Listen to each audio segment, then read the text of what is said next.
30 de mayo del año 1913, el joven escritor Abraham Valdelomar aborda en el Callao el barco Ucayali, cuyo destino más lejano son los puertos del viejo continente.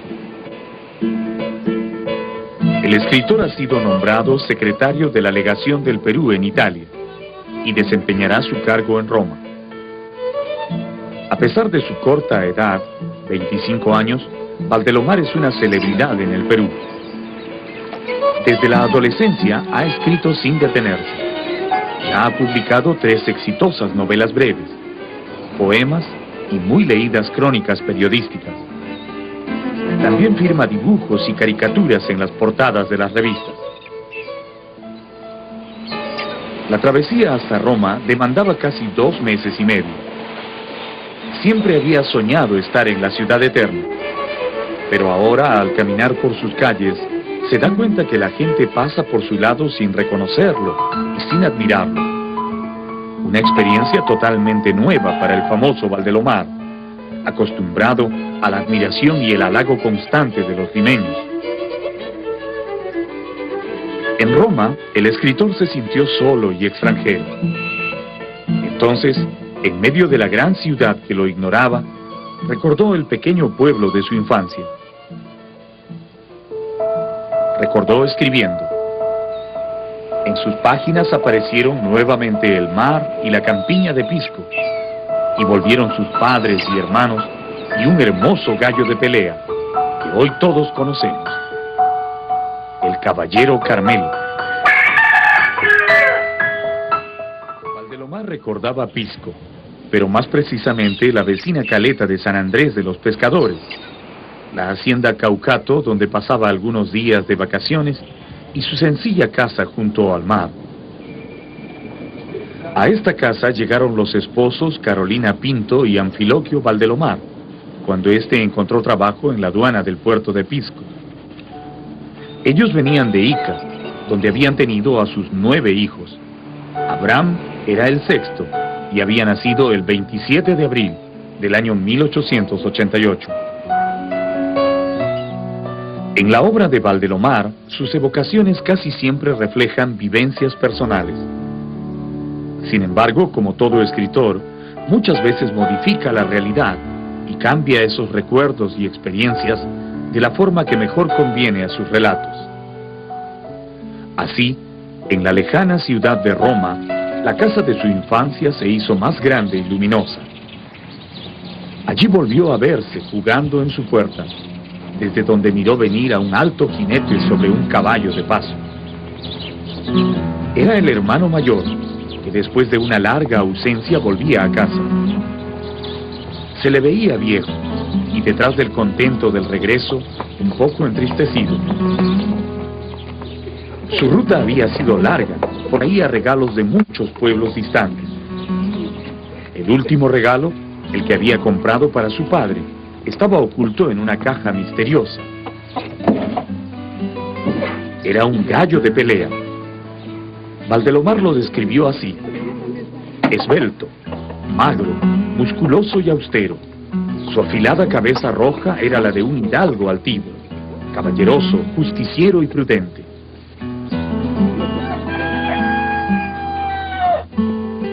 Tal gallo, sin embargo, se crió como un plebeyo entre otros animales de corral.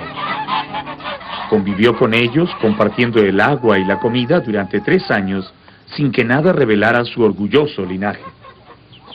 Realmente no parecía un gallo de raza.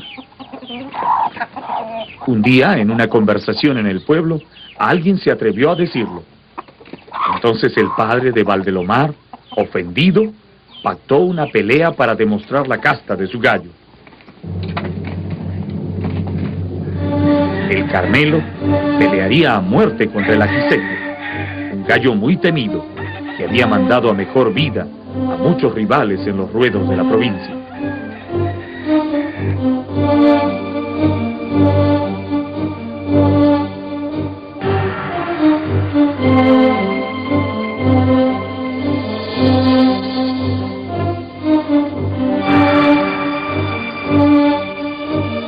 El 28 de julio, el Día de la Patria, se enfrentaron los 2 gallos. armados con relucientes navajas, fueron puestos sobre la arena y pronto empezaron a embestirse y a herirse. El ajiseco, el favorito en las apuestas, parecía el vencedor inminente. El Carmelo ya tenía un corte mortal, pero Valdelomar contaría después que su gallo, como un soldado herido, acometió de frente y definitivo sobre su rival, con una estocada que lo dejó muerto en el sitio.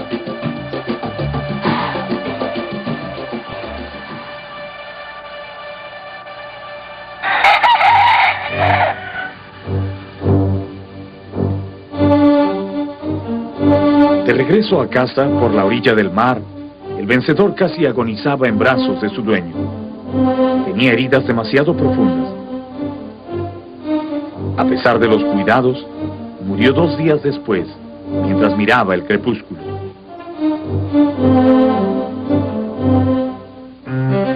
Recordando a aquel gallo de su infancia, Valdelomar escribió en Roma el cuento El Caballero Carmelo, el primero de varios relatos ambientados en su entrañable Pisco. Su prosa ya no tenía las afectaciones de antes, se había vuelto precisa, poética y moderna. El cuento peruano en realidad se inaugura con El Caballero Carmelo. Caballero Carmelo, que es un cuento con el que Valdelomar gana un concurso internacional del Diario de la Nación y que después forma parte de un libro que se llama también El Caballero Carmelo. Ahí está la narración peruana. Es el comienzo de la narración peruana, que posteriormente será continuada por López Albújar, por Arguedas, por Ciro Alegría. La estadía de Valdelomar en Roma duró poco, escasamente 1 año. Renunció a su cargo porque el presidente Guillermo Billinghurst, que lo había nombrado, fue derrocado mediante golpe militar por el general Óscar Benavides. No cometeré la ignominia de servir al lado del que ha traicionado a mi amigo, le dijo el escritor a su madre en una carta de febrero de 1914. El Perú se había convertido para él en un país incierto. Por eso no emprende el camino de regreso directamente, sino que decide aventurar algunas semanas en París. Allí, en la Ciudad Luz, concluye su aprendizaje de dandy. Para ser un dandy, como el escritor inglés Oscar Wilde, había que vestir con elegancia, ser despectivo con los poderosos, rechazar la vulgaridad y, sobre todo, admirarse a sí mismo. Ese particular estilo de vida sería de allí en adelante el signo distintivo del escritor. Cuando el dandy Valdelomar viajaba de regreso al Perú, venía dispuesto a provocar y causar escándalo en el mundillo ilustrado de Lima. Pensaba que ya era hora de sacudir las viejas ideas y costumbres de la enmohecida sociedad de la capital peruana. Él era el hombre indicado para hacerlo. ¿Pero lograría provocar algún cambio? ¿O solo lo iban a mirar con curiosidad un momento, para enseguida olvidarlo?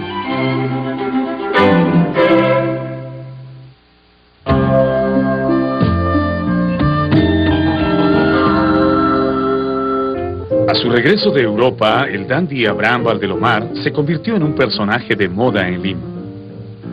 Para ver sus poses teatrales y escuchar sus frases ingeniosas y sangrientes, había que ir al elegante café Palais Concert del Jirón de la Unión, donde se reunía el mundillo intelectual y la burguesía ilustrada limeña.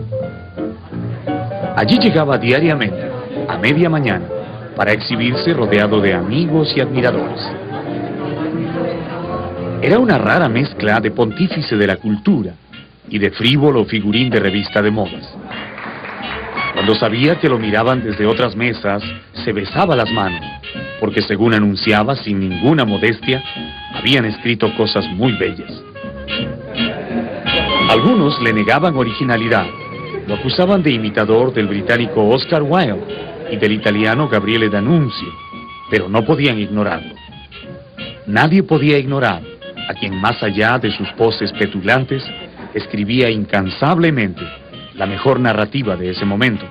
A mí lo que me parece la paradoja más impresionante de todo esto es que toda esa pose wildiana, danunciana, arrogante, sin embargo, su obra es la obra de un hombre humilde, de provincias, que no tiene nada de agresivo, sino que mira el mundo con una gran dulzura y con una gran capacidad de emoción, ¿no? ¿Por qué entonces la actitud provocadora, siendo en el fondo un sencillo aldeano? Él mismo lo dijo. Mis compañeros en la literatura no acabarán nunca de agradecerme el servicio que les he prestado. Antes de mí, jamás se ocupó el público con mayor vehemencia, ni se discutió tanto, ni se atacó y defendió tanto a escritor alguno. Y ciertamente, antes de él, los escritores, y especialmente los provincianos, no tenían un espacio propio, un lugar de respeto en la sociedad. Valdelomar sabía que al llamar la atención sobre él, estaba poniendo en primer plano a todos los escritores del Perú. Se sabía que el líder del Palais Concert era un hombre de provincia. Pero ¿dónde se había formado? ¿En qué universidad? Seguramente él hubiera contestado con alguna frase irónica en contra de la universidad, porque realmente no amaba mucho los claustros universitarios. Sin embargo, al terminar su secundaria en el Colegio Guadalupe, se había matriculado en el año 1905 en la Universidad de San Marcos. 5 veces se matriculó, pero nunca concluyó el primer año. Prefería siempre una formación autodidacta, de lecturas libres, que iba mejor con su ansia por leer y su rebeldía. En realidad se había formado viviendo. Jamás rehuyó las circunstancias que le presentaba la vida y especialmente el país. En 1910 hubo un conato de guerra con el Ecuador. Valdelomar se alistó como soldado voluntario junto a otros intelectuales. El Perú no debía estar otra vez improvisado para la guerra como frente a Chile, decía Valdelomar. El escritor recibió entrenamiento en la Escuela Militar de Chorrillos, donde en las horas libres escribía artículos periodísticos que publicaba en una columna llamada Con la Argelina al Viento. Por esos años también publica sus narraciones La Ciudad de los Tísicos y La Ciudad Muerta, novelas breves y de aprendizaje. El escritor maduro vendría pocos años después. El hombre que en el Palais Concert firmaba autógrafos en los cuadernos de las muchachas también había tenido una intensa actividad política. En el año 1912 se convoca a una nueva campaña electoral para la presidencia de la República. El enfrentamiento se reduce solo a 2 candidatos. Don Guillermo Villingurs, provinciano, líder de amplios sectores populares, y el señorial y oficialista don Antero Aspílleda. Valdelomar apoya a Villingurs. Lo había apoyado desde su rápido e informal paso por la Universidad de San Marcos, donde al calor de la lucha política había sostenido un duelo a espada con otro estudiante universitario, don Alberto Ulloa.